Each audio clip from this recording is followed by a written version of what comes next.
karena acara sudah dimulai tadi ya oleh Bapak Eko, sebelum kita mulai mungkin kita mau berkenalan dulu nih sama Bapak moderator kita. Nah, sebelum Bapak moderator boleh naik, mungkin saya sedikit memperkenalkan. Bapak moderator kita adalah Bapak Arif Hidayat Adam, yaitu seorang astronomer amatir dan juga seorang edukator. Beliau lulus dari STAN dan bekerja di Direktorat Jenderal Pajak dari tahun 2003 sebagai akun representatif dan menjadi astronomer amatir dengan mengerjakan proyek bernama Nebula Kids. Nebula Kids adalah proyek sosial edukasi astronomi dengan berkeliling ke kampung-kampung di pelosok Banten dari tahun 2009. Dari proyek tersebut, Bapak Arif terpilih menjadi salah satu sosok Lentera Indonesia dari Net TV, menginisiasi Banten Science Day 2013-2014 dan bergabung sebagai Imah Noong sebagai edukator paruh waktu. Nah, supaya kita makin kenal nih sama Pak Arif, untuk dipersilakan naik ke panggung. Boleh tepuk tangannya juga untuk Pak Arif.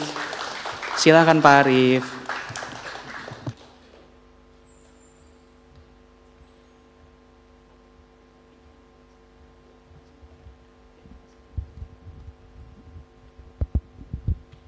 Baik, Assalamualaikum warahmatullahi wabarakatuh. Selamat siang, Earthlings. Saya panggil Earthlings karena mungkin itu akan menjadi profil kita di masa depan.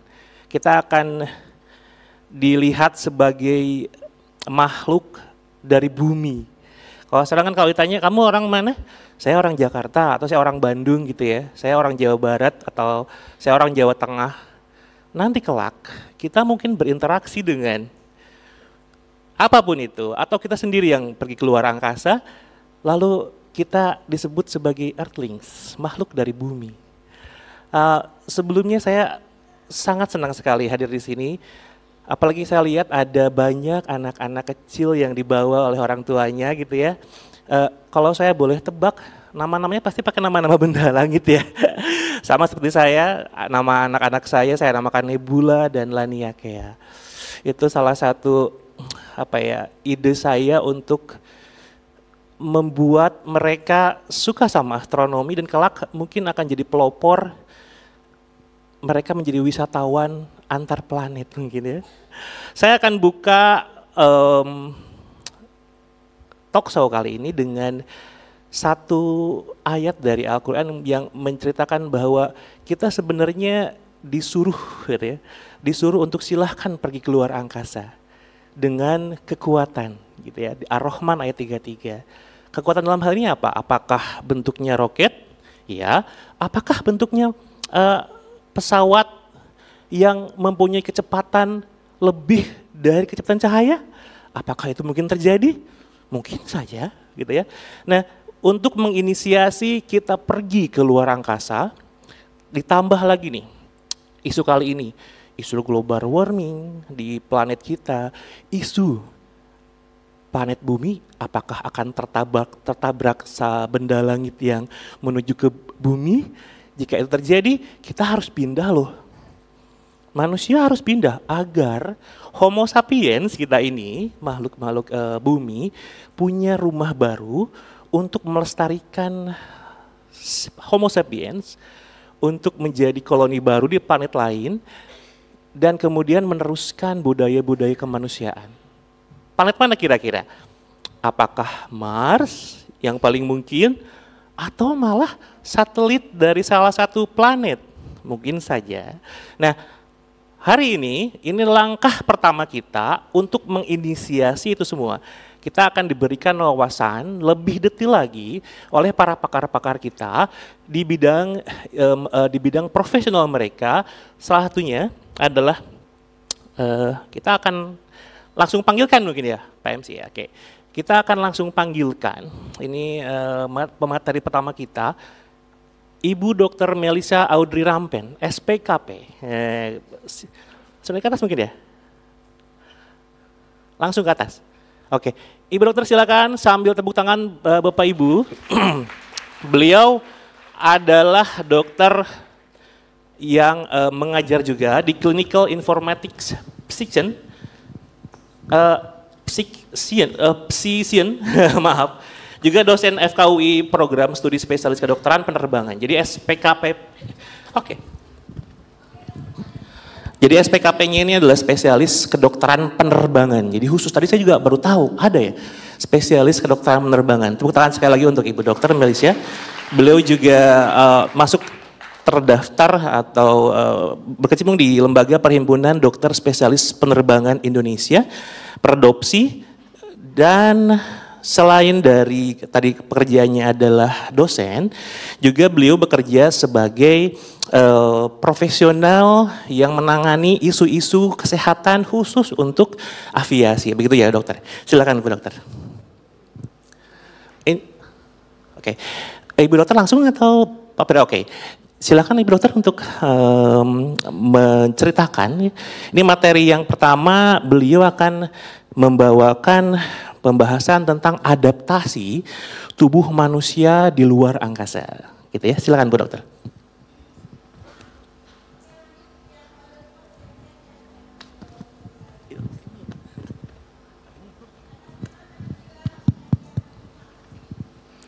Ya, selamat pagi Bapak-Bapak, Ibu-Ibu, Kakak-kakak, dan adik-adik sekalian.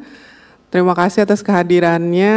Senang sekali rasanya, ternyata antusias sekali ya untuk datang mendengarkan topik yang sangat menarik ini. Judulnya Hidup di Luar Angkasa, itu temanya.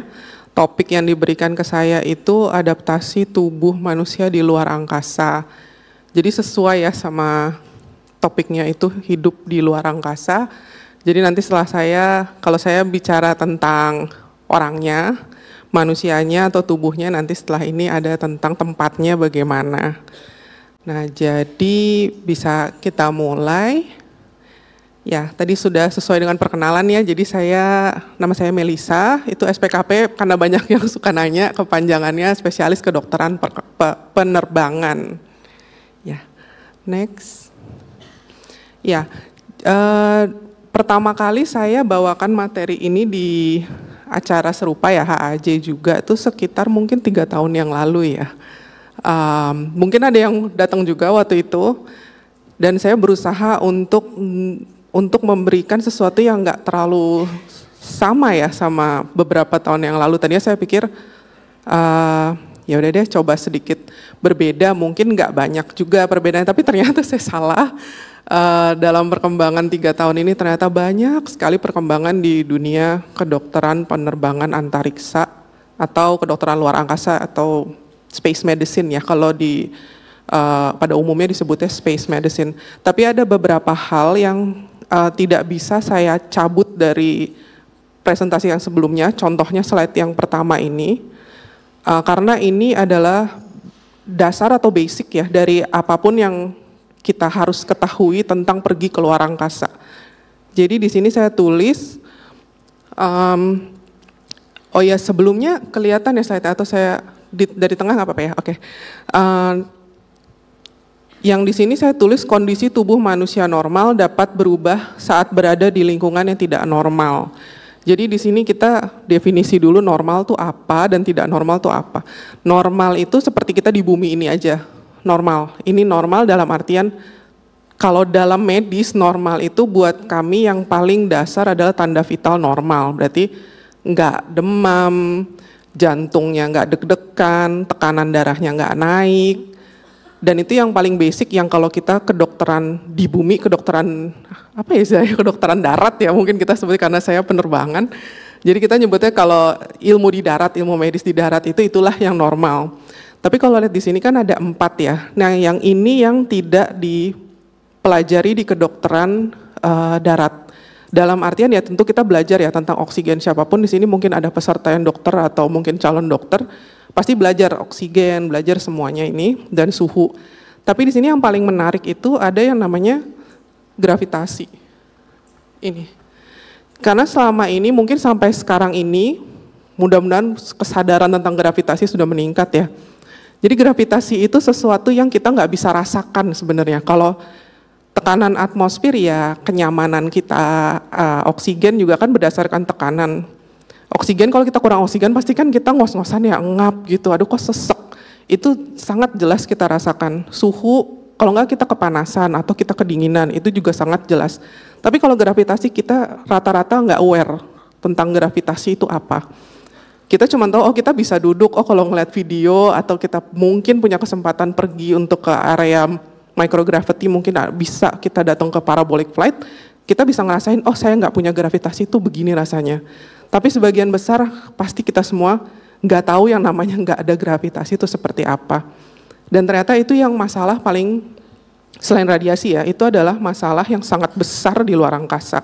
Sampai dokter-dokter yang sekarang tuh ya, terutama yang berkecimpung di space medicine, kita tuh berpikir udah bukan ngeresepin obat, gimana caranya kita bisa ngeresepin gravitasi yang sesuai.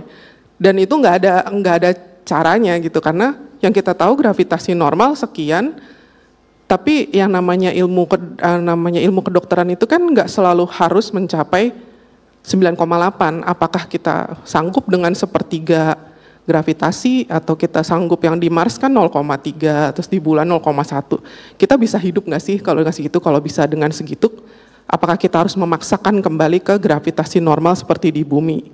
Dan kalau nggak bisa harus bagaimana? Nah itu yang topik-topik yang lagi hangat dibicarakan di dunia kedokteran antariksa. Ya, next. Nah jadi ini 5 hazard utama dalam penerbangan luar angkasa.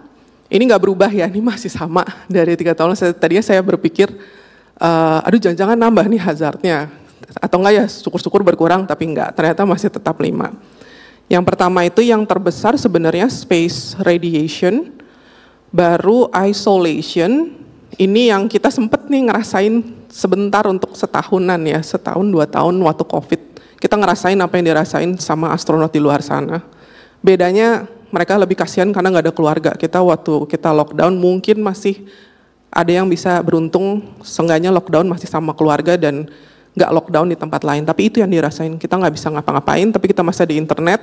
Astronot nggak bisa dengan mudah ngontak siapapun waktu itu, jadi kita udah sedikit ngerasain isolation seperti apa. Terus juga jauh dari bumi, jauh dari tempat yang familiar. Mungkin di sini lebih mudah disebut distance from Earth, itu artinya jauh dari apapun yang kita rasakan familiar gitu.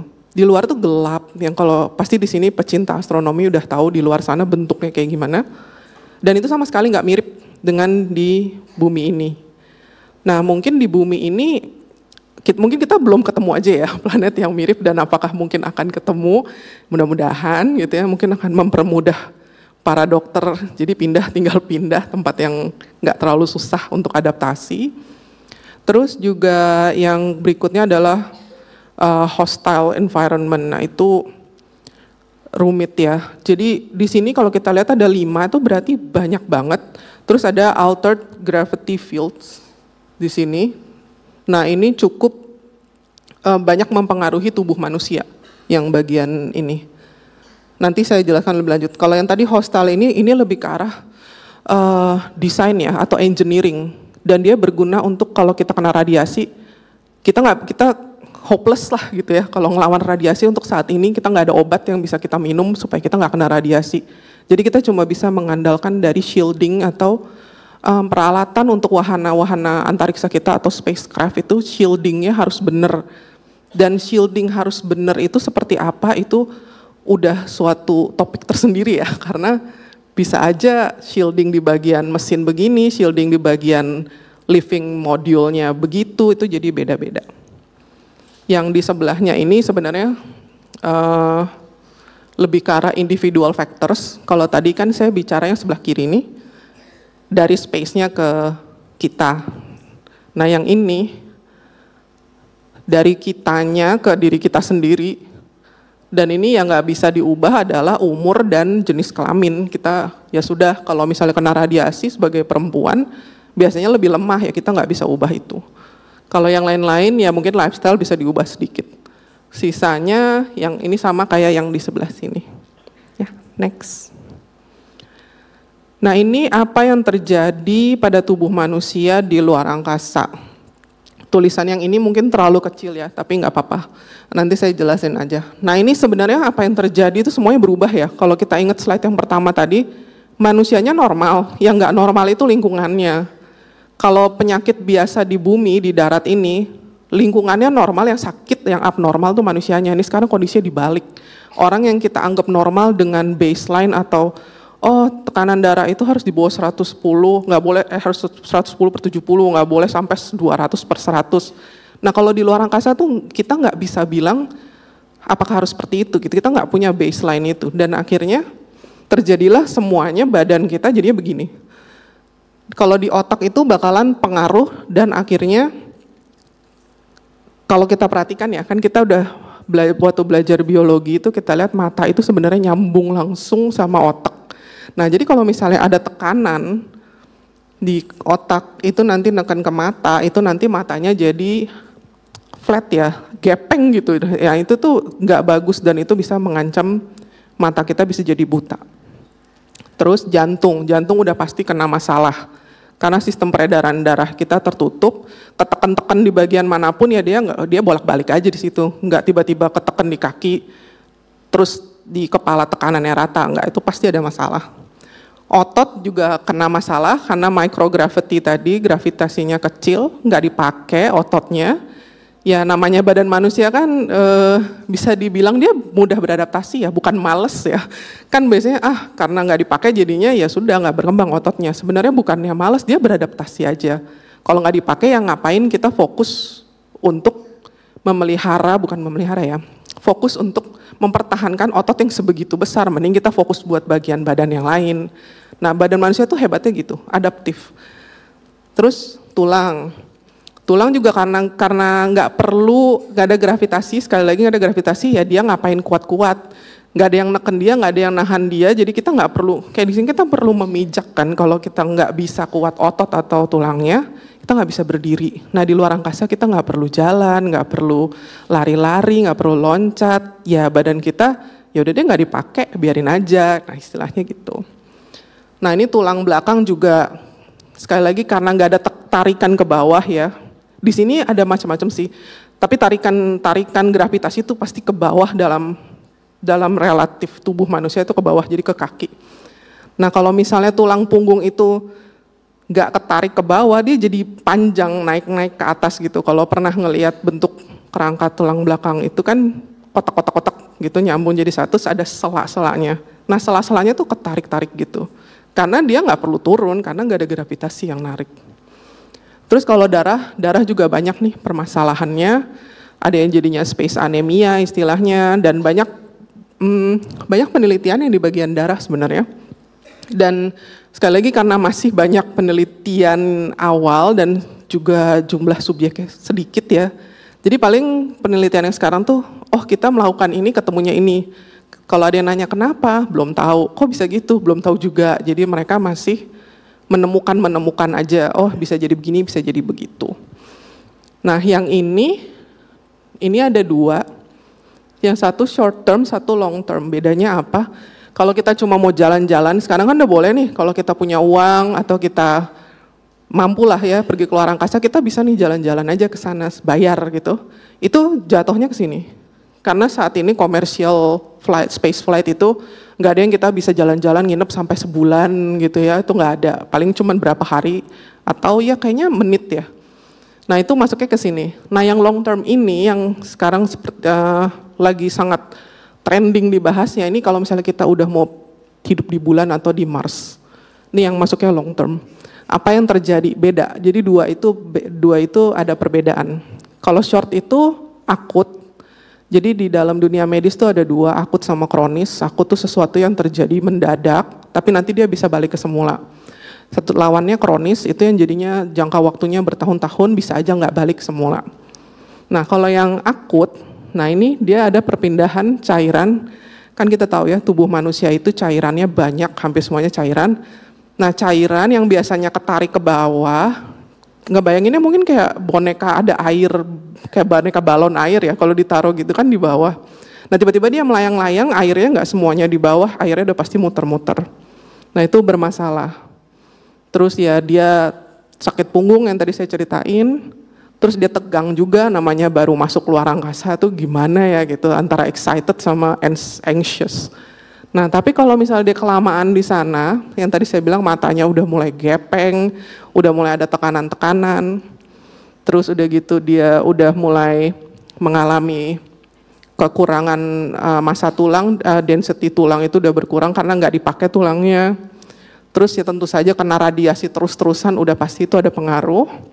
Terus ototnya seperti yang tadi saya bilang juga udah mulai nggak dipakai. Jadi kalau kita kelamaan nih di luar angkasa ini semua akan terjadi. Dan sebenarnya yang menarik tuh di sini, karena di sini ada kata-kata mungkin nggak terlalu aku baca tapi adalah re-exposure to gravity. Jadi semua ini baru akan jadi masalah kalau kita balik lagi ke bumi. Nah di sini kan pemikiran kita adalah, mungkin ini juga yang udah mulai dipikirkan banyak orang, kita tuh mau mikir arah kedokterannya itu mau kemana gitu. Apakah kita akan selalu berpikir, oh kita ke Mars tapi kita balik lagi. Selama ini kan begitu. Tapi kalau kita ke Mars kita nggak mau balik lagi, apakah ini masih jadi masalah? Kan kita nggak tahu. Apakah pada akhirnya yang akut-akut ini lewat, cuman berapa minggu lewat, terus ini menjadi sesuatu yang akut, ya 3 bulan lah kita beradaptasi dengan kondisi kurang massa otot, kurang itu. Tapi apakah itu suatu kondisi yang dibutuhkan untuk tinggal di Mars itu kita belum tahu.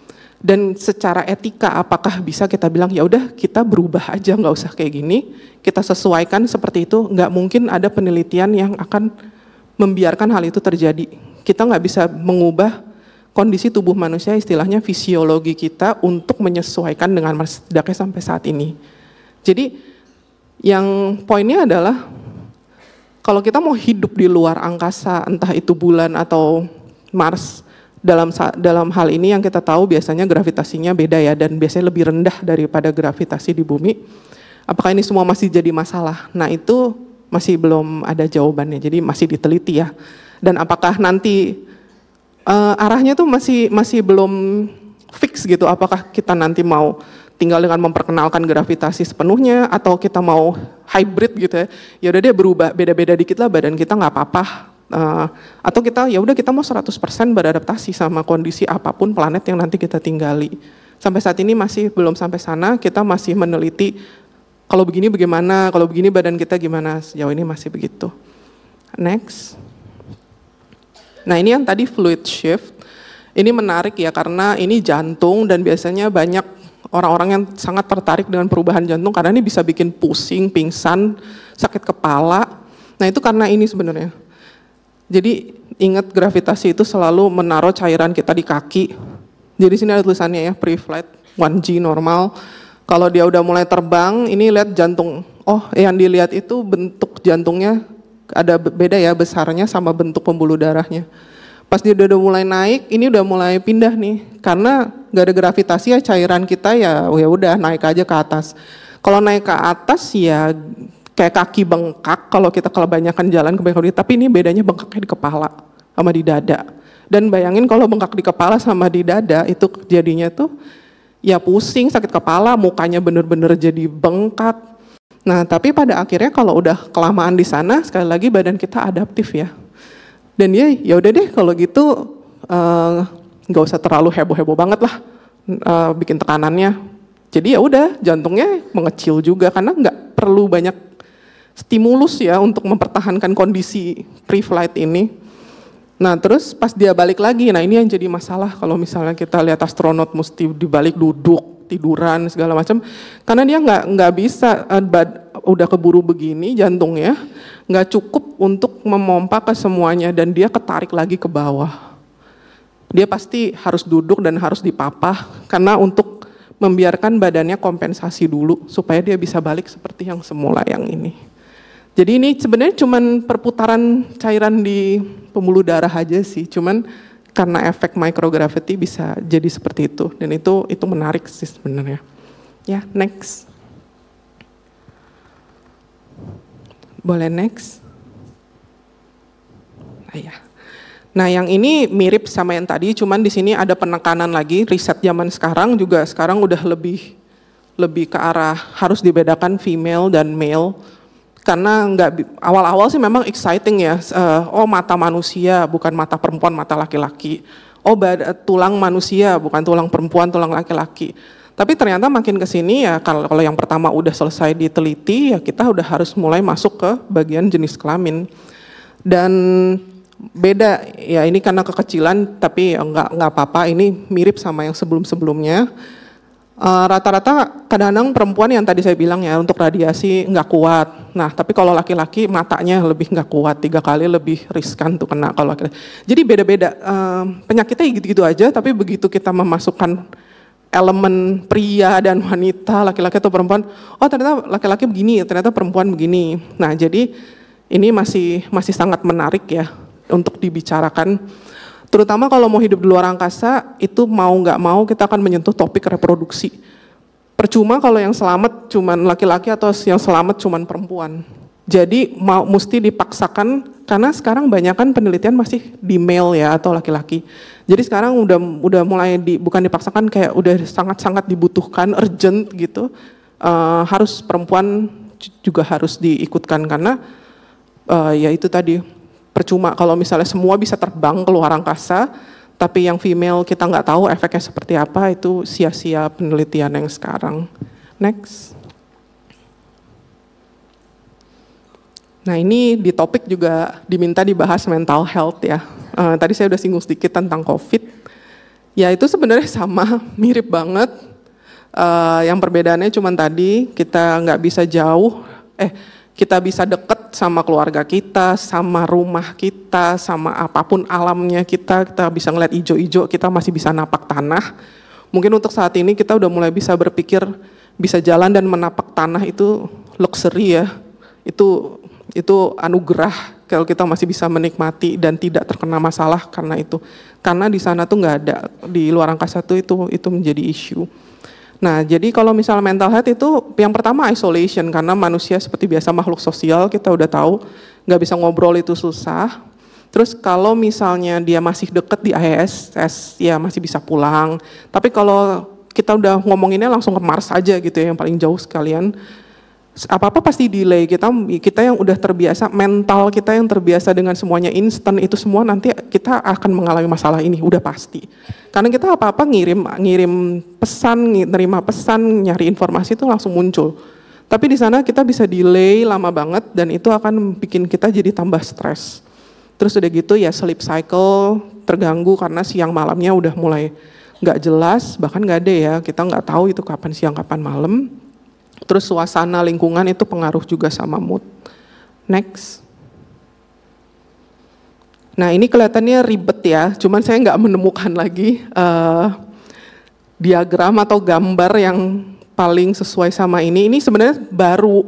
Jadi kalau yang tadi kan masih umum ya, jadi banyak tuh informasinya. Tapi kalau yang ini ada network baru atau diagram baru atau apa ya, skema terbaru lah. Apa sih hubungannya psikologi gitu sama kesehatan kita? Kan biasanya kita udah ngetren nih, kita harus ngetrennya well-being, terus journaling, terus meditating dan segala macam. Walaupun kita rasa buang-buang waktu, itu nggak bener, tapi ada yang enggak kok itu beneran, itu kamu harus coba dan segala macam. Ya itu sebenarnya iya juga, sebenarnya ada juga hubungannya. Jadi itu namanya psycho-immune neuroendokrin, itu artinya psikologis, imunitas kekebalan tubuh, neuro itu saraf, endokrin itu hormon. Jadi 4 itu tuh kalau di sekolah kedokterannya 4 sekolah yang berbeda ya, dan perlu bertahun-tahun untuk mempelajari 1 doang di antara itu. Tapi di sini kenapa bisa sampai serumit itu, karena memang saling mempengaruhi satu sama lain. Ini nggak usah terlalu diperhatikan ini bagaimana bentuknya, cuman intinya nih stress exposome ini makin kesini makin banyak jargon ya di kedokteran antariksa, tapi sebenarnya itu jargon sesuatu yang kita udah familiar, jadi nggak usah takut kalau kata-katanya susah atau segala macam, enggak, intinya itu sama aja. Jadi kayak stress exposome tuh itu artinya apa? Exposome itu diambil dari kata exposure atau terpajan. Jadi kita udah tahu kalau kita terkena sesuatu ya terekspos. Som itu ya satu kesatuan dari itu semua. Nah itu tuh apa gitu kan? Stress exposome tuh yang tadi microgravity, ada X-ray, terus isolasi, nggak bisa, susah cari makan, dan ya kecapean. Nah itu namanya stress exposome. Jadi istilahnya terdengarnya tuh mungkin rumit atau susah banget, tapi intinya sebenarnya kita udah tahu semua ini apa. Nah terus kita juga udah tahu, udah sering kita baca di majalah atau di artikel atau di blog dimanapun itu pasti, oh ya kalau stres itu nanti mempengaruhi hormon dan mempengaruhi saraf kita, nanti kita jadi sakit sama semua. Jadi serumit apapun ini intinya tetap sama. Kenapa saya tampilkan serumit ini tapi sama? Karena memang badan manusia begini-begini aja. Badan kita itu bisa dibilang untuk saat ini manusia itu yang menghambat sebenarnya perjalanan ke luar angkasa dan hidup di luar angkasa, badan kita yang menghambat itu.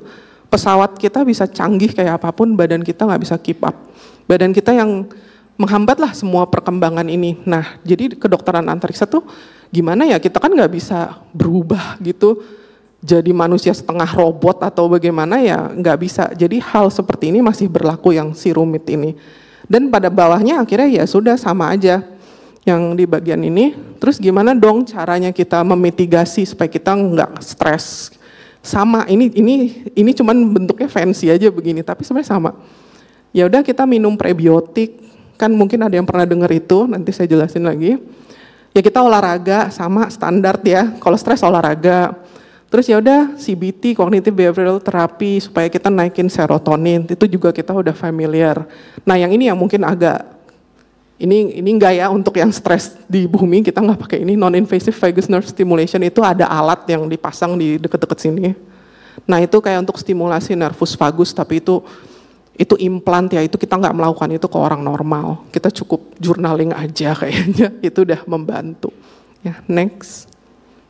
Ini singkat aja, mungkin ada yang pernah dengar juga, kalau biota usus itu mempengaruhi personality kita dan mempengaruhi kondisi hidup kita dalam artian mood. Jadi ini menarik karena setiap biota usus di setiap kita ini, di dalam perut kita masing-masing ini tuh beda-beda. Dan kalau kita transplant biota usus orang sebelah kita ke kita bisa berubah personality-nya dan bisa berubah imunitasnya. Nah di gambar ini cuman mau nunjukin di bumi itu biotanya ini. Terus di luar angkasa yang ada ketemu di astronot tuh yang ini. Nah ini irisannya. Nah ini bisa ada di dua itu. Jadi dari sini udah jelas banget di bumi dan di luar angkasa itu tidak sama. Walaupun ada yang mirip sedikit. Ya, next. Nah ini bagaimana caranya yang tadi yang gut microbiome, ini sebenarnya lagi ngetren banget ya. Gut microbiome ini tuh benar-benar lagi sangat-sangat diteliti karena sangat berguna untuk meningkatkan imunitas. Berarti itu artinya anti-inflamasi sama dengan anti radiasi. Jadi banyak investasi penelitian di bagian ini. Nah ini macam-macam sih, yang kayak tadi ya, stress assessment, standar, terus udah gitu cek microbiome, kan kita udah tahu ya, kalau biota usus dan mikrobiom itu mempengaruhi imunitas dan mood. Nah terus ya udah, kalau yang invasif ya cek darah segala macam itu untuk tahu kita stres atau enggak. Terus intervensinya gimana sih, saya pengen punya microbiome yang bagus dong dok, gimana caranya? Kita udah tahu juga jawabannya sebenarnya, sama aja. Makan yang sehat, tambahin prebiotik, probiotik, walaupun itu mahal ya, kalau kita beli yang kapsul itu sebenarnya itu kategorinya sekarang tuh masih suplemen dan itu masih mahal. Jadi tetap aja makan yang sehat-sehat itu sayur dan yang macam-macam ditambah dengan physical exercise, kena matahari, stress management, dan obat. Walaupun obat ini tergantung ya, obat kan kita nggak bisa sembarangan, tapi di bumi ini masih bisa dilakukan, di luar angkasa nih hampir semuanya nggak bisa dilakukan. Nah jadi di bawahnya kesimpulannya kalau misalnya homeostasis itu artinya keseimbangan ya, sebenarnya semudah itu. Keseimbangan mikrobiom itu baik, kesehatan psikologis kita juga baik. Jadi jangan pusing, aduh kok stres mulu, ya mungkin aja sih di perut kita juga biotanya udah terganggu gitu, dan penjelasannya bisa dipertanggungjawabkan secara ilmiah karena memang seperti itu. Jadi kalau ada yang bilang stres, lu banyak pikiran aja. Ya enggak juga, mungkin dia juga udah stres dan sampai terganggu di ususnya. Kalau kita cek salivanya, cek ludah, cek darah, cek segala macam, ya memang dia lagi stres aja, bukan dirasa-rasa gitu. Ya, next.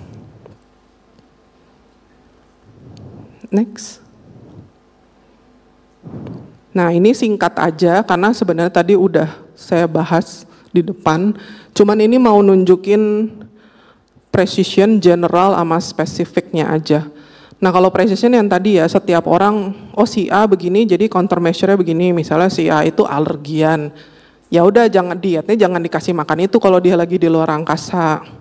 Kalau general itu berlaku untuk semuanya, yang tadi saya bilang nggak peduli laki-laki perempuan, ya dia begitu harus begitu. Misalnya semuanya tetap harus olahraga treadmill supaya ototnya nggak mengecil, nggak laki nggak perempuan harus melakukan itu sama. Nah kalau spesifik ini udah mulai, maaf terbalik, tadi yang saya bahas pertama yang spesifik ya, yang diet dan makanan-makanan itu, kalau yang precision itu yang sebelum mereka berangkat. Jadi itu ada garisnya sebenarnya sini.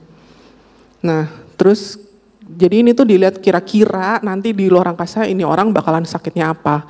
Tes darah, tes alergi, terus disesuaikan, di stok lah barang-barang atau obat-obat yang sesuai buat astronot itu. Nah yang spesifik itu ya singkat aja, cuman nanti dia kalau minum obatnya apa. Jadi spesifik untuk orang itu. Jadi intinya kita membagi countermeasure atau mitigasi itu jadi 3 ini secara sebagian besar. Next. Nah ini contoh aja makanan di luar angkasa tuh seperti apa. Nggak bagus ya, kayak menu-menu di GoFood atau di GrabFood masih lebih menarik ya. Ini tuh bener-bener begini bentuknya, di packing udah kayak biskuit gitu yang kita beli, kita buka masih ada bungkusnya lagi. Nah itu bener-bener kayak gini. Dan macam-macam ya, ada yang kering, ada yang basah, ada yang udah diradiasi biar mati baterinya. Tapi intinya begini, jadi kalau misalnya kita di luar angkasa, apakah kita siap gitu, kita akan begini terus gitu. Nah berarti itu kan suatu PR ya yang, aduh kita mah malas makan ya, apalagi tipe orangnya visual eater gitu. Aduh nggak nafsu deh cuma ngeliat gitu, saya nggak mau makan. Nah itu kan dia tambah sakit, tambah kena radiasi, tambah sakit lagi, pusing lah kita gitu. Nah jadi sekarang juga udah banyak juga yang mulai memperhatikan nggak cuman gizi, tapi penampilan dan rasa. Rasa itu penting banget karena kita ya udahlah yang penting bergizi, minum aja. Kalau kayak gitu ya kita gampang, kita diinfus aja terus setiap hari. Tapi kan kita bisa stres, nanti balik lagi ke yang slide-slide sebelumnya. Jadi harus untuk saat ini mindsetnya masih semirip mungkin dengan bumi. Mindsetnya masih di situ. Jadi yang di sini ini ya mungkin ini kayak sayur-sayuran nih, biskuit bentuknya masih begini. Tapi ya dicoba untuk semirip mungkin dengan bumi. Nah yang ini contoh olahraganya ya. Jadi ada resistance training untuk otot dan juga treadmill. Ini laki-laki dan perempuan sama aja. Harus melakukan dua-duanya biar nggak kecil ototnya. Next. Nah ini salah satu di dalam topik. Jadi saya include juga teknologi transfer from space to earth dalam dunia medis. Yang pertama yang udah sekarang sehari-hari kita lakukan itu telemedicine. Itu aslinya sebenarnya dari luar. Terus yang ini yang menarik, ini lumayan baru. Kalau misalnya kita familiar, kita suka olahraga, terus lutut kita kecengklek gitu, terus harus dioperasi ganti lutut. Nah itu ada operasi namanya artroskopi atau dia masukin kamera ke dalam lutut terus dia ganti. Nah itu biasanya pakai kabel.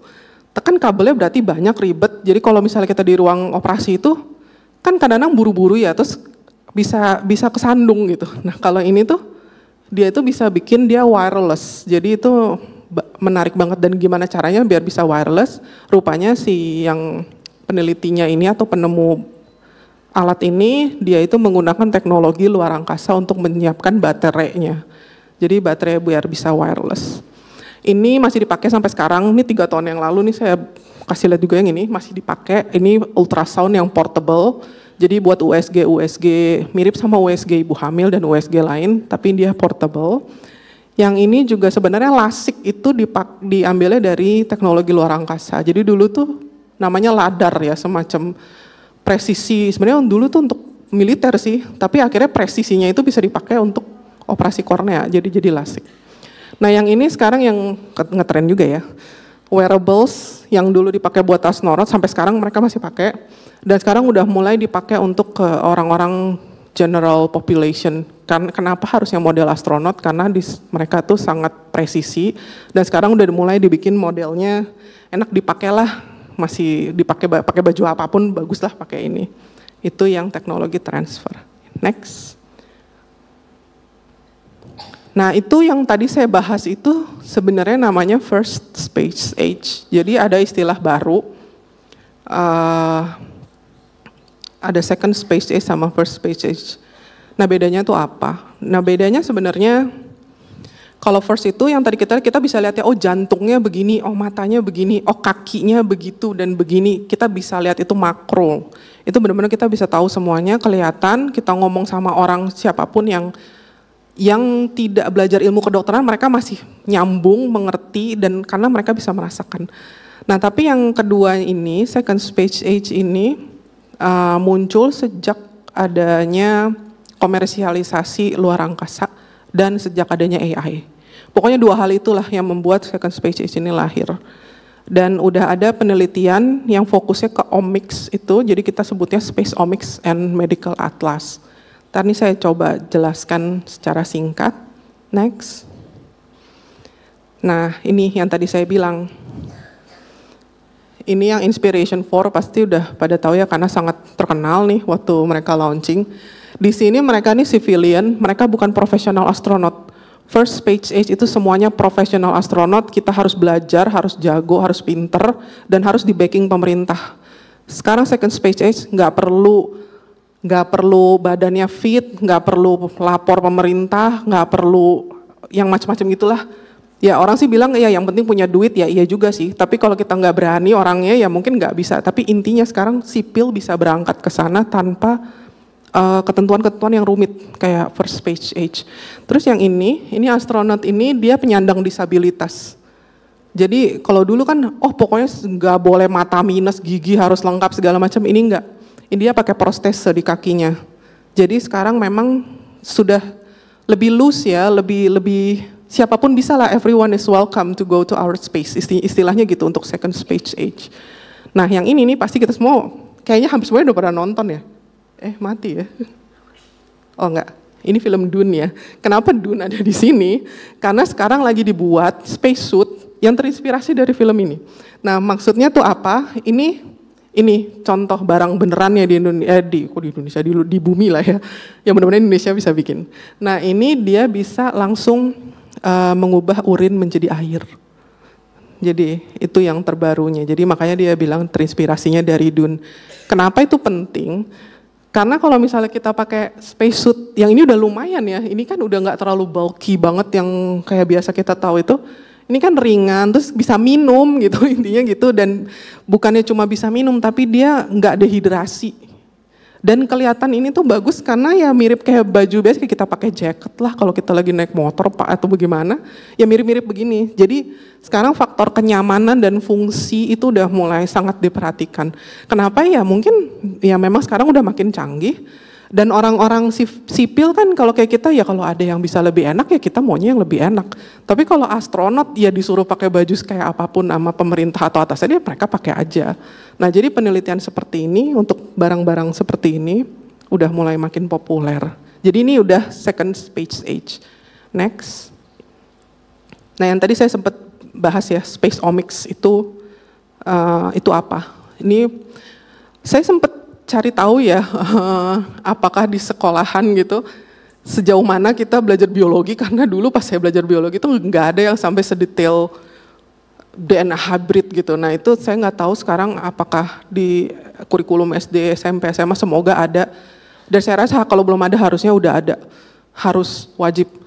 Kenapa? Karena kalau nggak nanti kita nggak ngerti. Nanti kasihan kalau pada mau jadi dokter nanti dan udah langsung masuknya kena yang kayak gini, nanti susah untuk keep up-nya, untuk ngertinya susah. Nah ini jadi apa sih maksudnya space omics itu? Nah di sini omics nih saya terbalik ya, harusnya ini dulu. Nah itu sebenarnya apapun yang berbau teknologi yang berkaitan yang untuk melihat tentang sel, gen dan molekul. Mungkin di sini ada peserta yang jurusan biologi seluler atau molekuler yang mungkin akan nanti kalau ada sesi tanya jawab bisa menjelaskan lebih ringkas ya untuk orang awam. Tapi intinya ini ngelihatnya udah ke sel, ke gen, jadi bukan ngelihatnya ke mata, ngelihatnya ke jantung, enggak. Ngelihatnya sudah langsung ke dalam selnya itu sendiri. Dan bukan sel jantung ya, itu benar-benar genom, protein, metabolom itu kayak apa ya, karbohidrat, lipid. Nah itu semua udah dilihat. Jadi nggak spesifik ke satu organ aja, tapi di seluruh sel yang menyebabkan adanya ke organ itu. Jadi ini memang penjelasannya nggak mudah ya, mungkin di lain sisi karena masih baru, juga karena kita nggak familiar, mungkin karena kita mungkin nggak terlalu diajarin ya tentang ini. Nah tapi ini tuh penting banget untuk space, nanti saya jelasin kenapa. Nah ini adalah medical measurements, jadi pengukuran yang dilakukan kepada astronot. Kalau masih ingat slide yang paling awal banget tadi, yang ada 4 itu, yang kita tahu, tensi yang normal di bawah atau sekitar 110/70. Tapi di luar angkasa kita nggak tahu apakah 110/70 itu jangan-jangan ketinggian, atau jangan-jangan terlalu rendah. Nah jadi kita nggak punya baseline atau dasar untuk menentukan yang mana sih yang sehat di luar angkasa. Kayak misalnya dokter penerbangan itu, ya udah deh dia boleh terbang dengan kondisi seperti ini, tapi begini. Berarti kan kita udah nggak mengikuti lagi standar di bumi.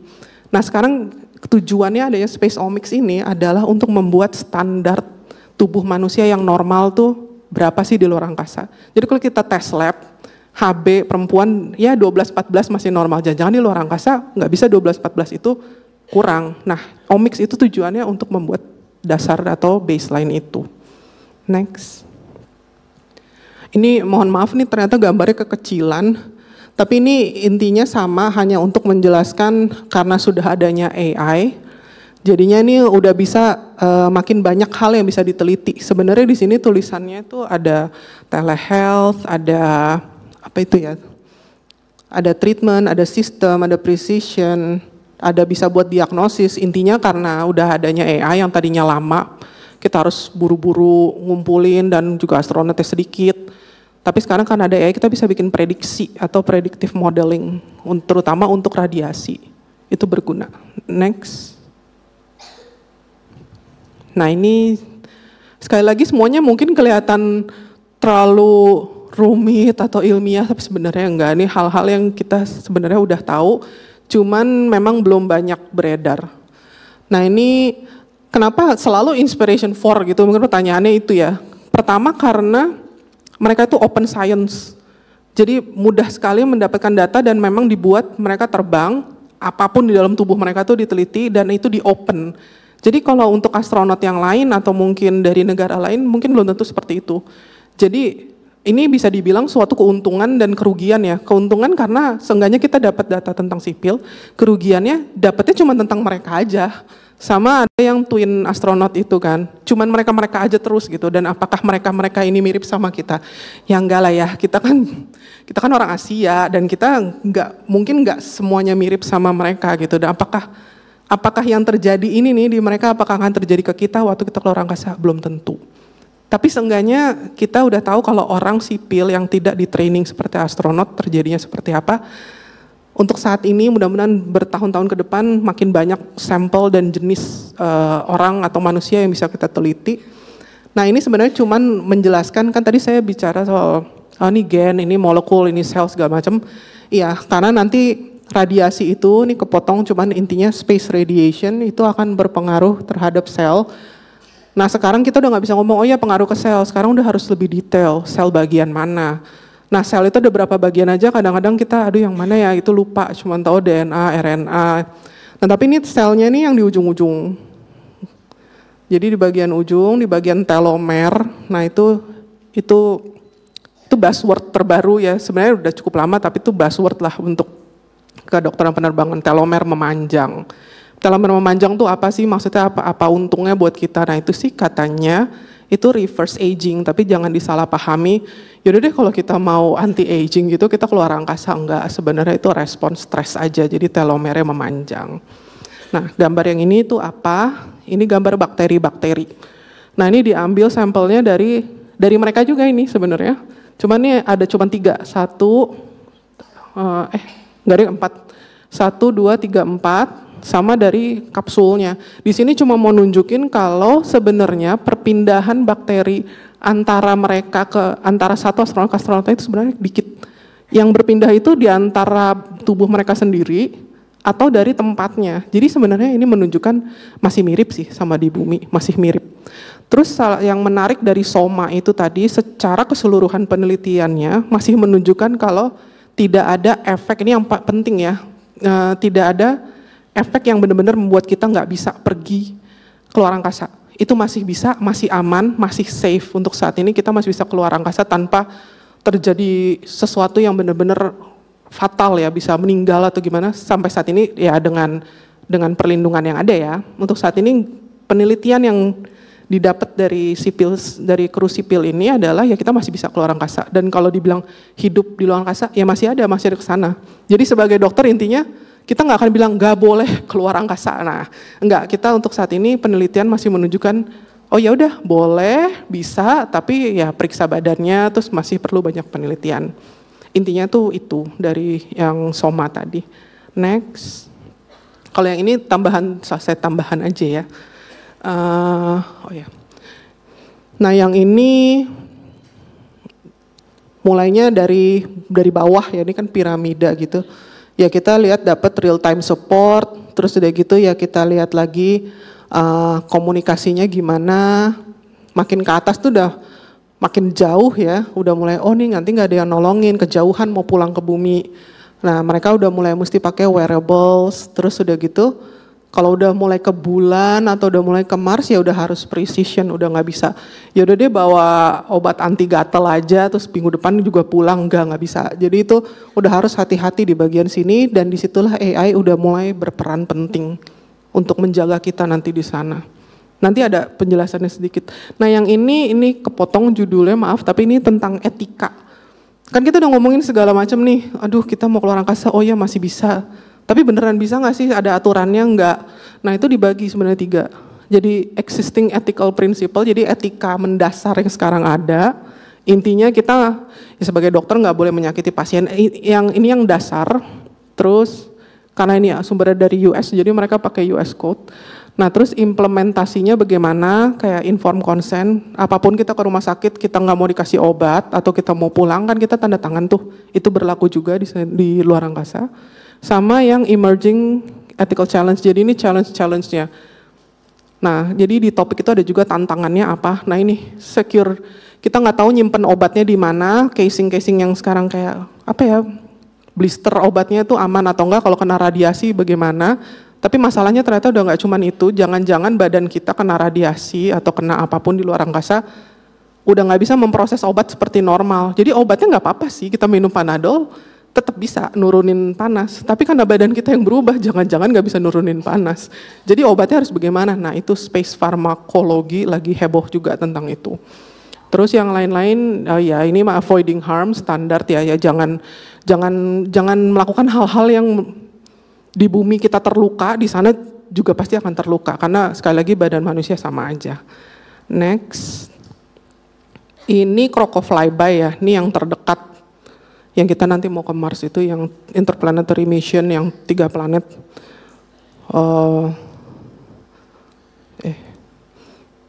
Ya jadi kita jadwalnya berangkatnya, ini berapa tahun lagi ya? 7.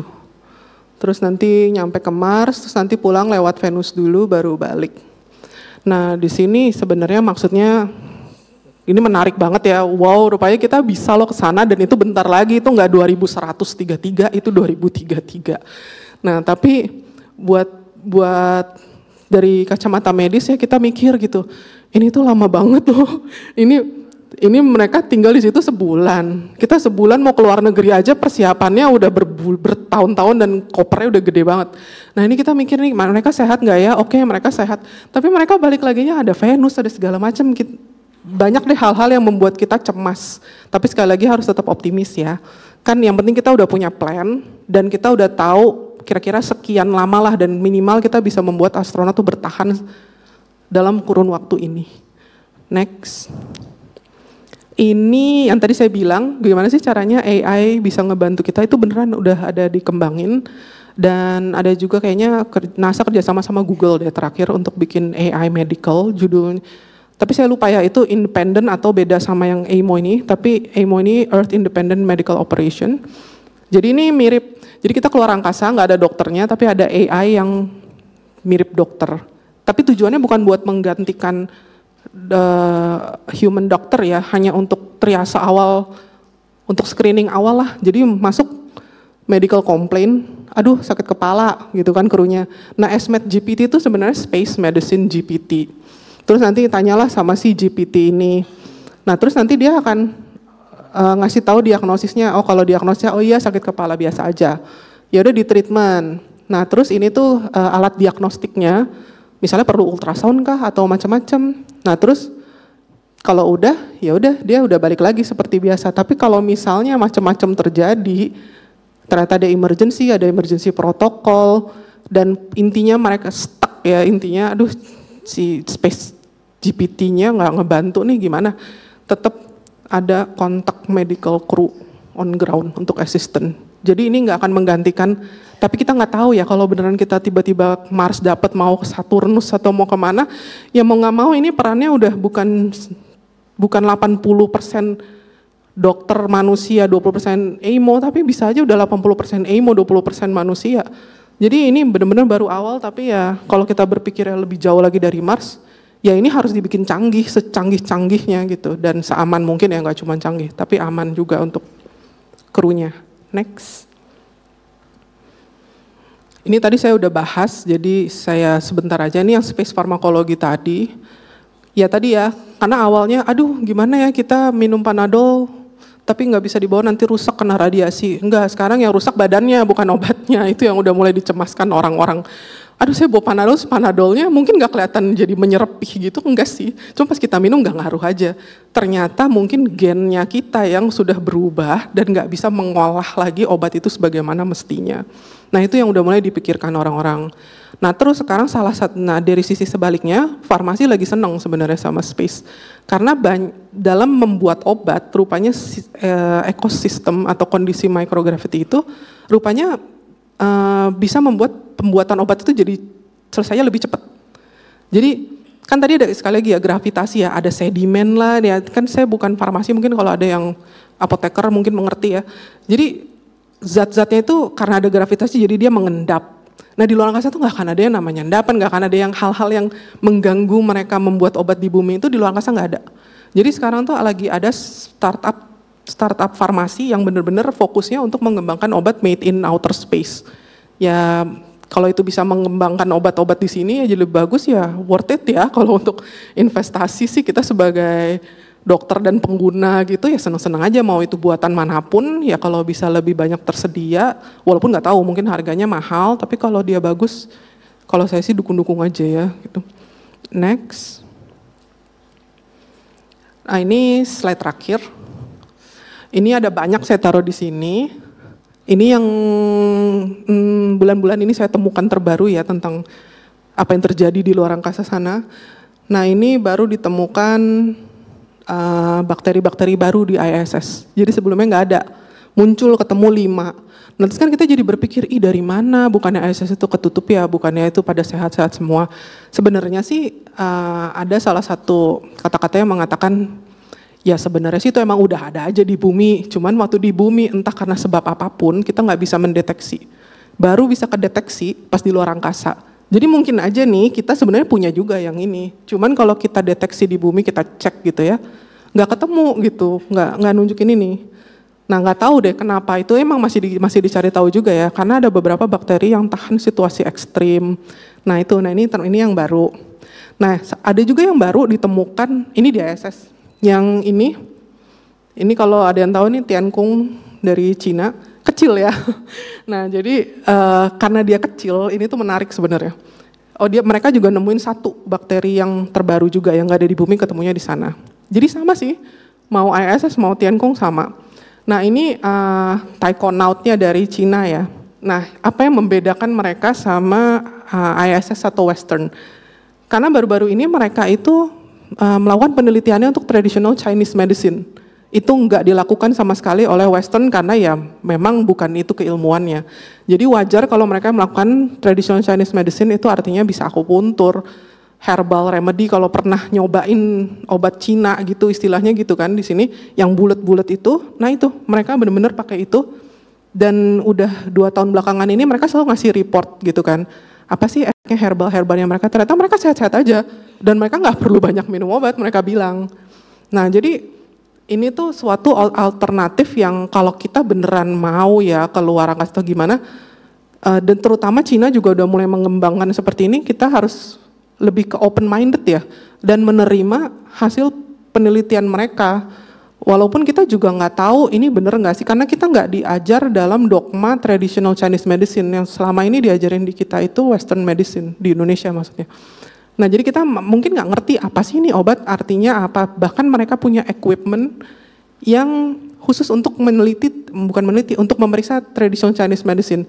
Mungkin di sini ada juga yang lebih paham, tapi kan karena saya nggak diajarin ya tentang TCM itu, tapi mereka bisa ngecek warna lidah dan segala macam, dan itu dibawa di sini.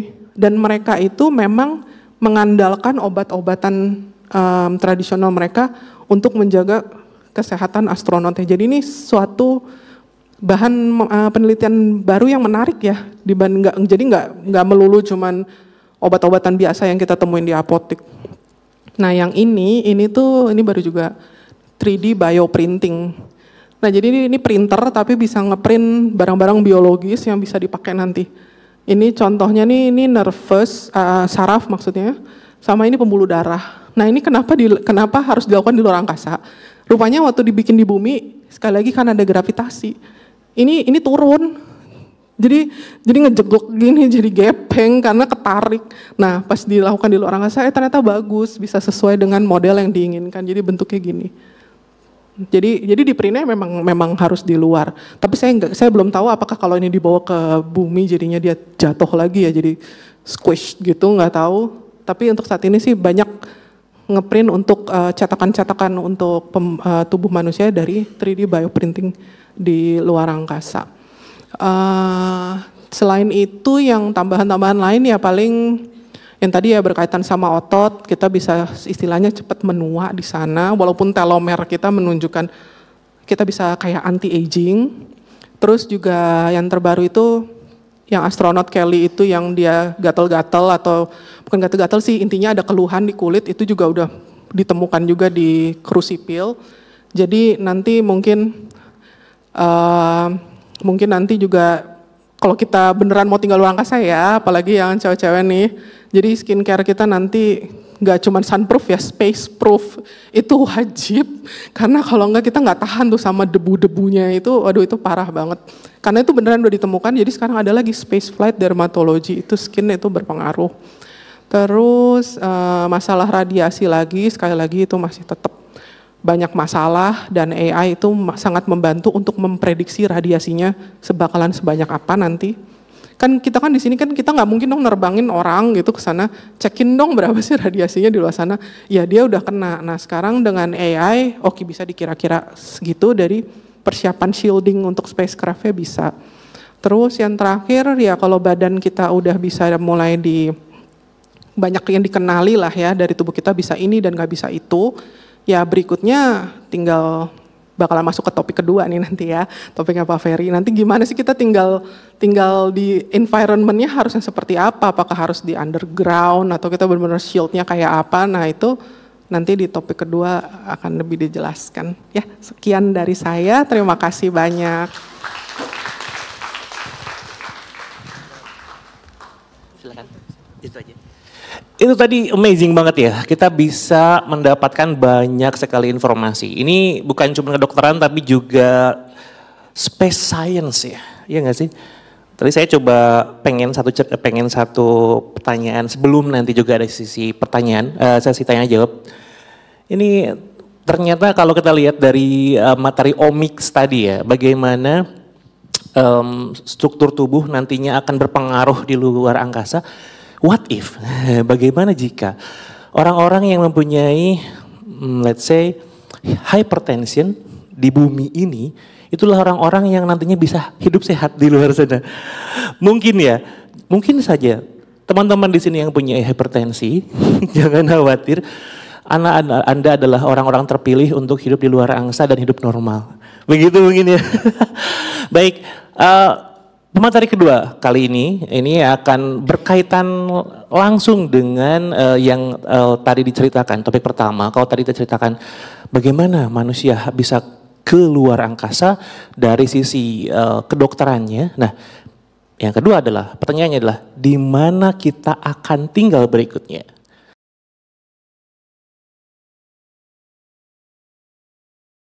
Miripnya seberapa? Mirip banget? Atau agak-agak mirip, atau sedikit mirip, atau ya boleh deh mirip-miripan.